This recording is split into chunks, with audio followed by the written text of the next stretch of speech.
Hiya. This is a Nightingale Bass.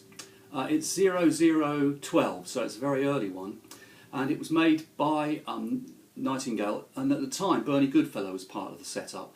So it's got some classic Goodfellow bits and pieces. For example, the headstock's kind of the same shape as a Goodfellow. It's got pretty good electrics. I think a guy called Dick Straker organised them, and it's got a Kent Armstrong pickup. Typically of Goodfellows, it has a kind of proper bolt-on neck, you know, without screws. These are actually bolts, and it's active, as you can see, because it's got a battery compartment on the back. When I got it, it was in a bit of a mess because somebody had put the two of the tuners, the E and the G tuner, around the wrong way. Don't know why. I put them around the right way again. It's got a beautiful ebony fingerboard, and it sounds, and a shallow bridge too. It sounds absolutely epic. This is just plugged straight into an old Trace Elliott bass amp. No EQ, just set flat.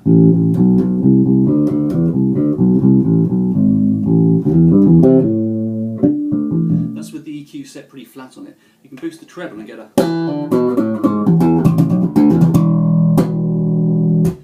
and a bass boost as well.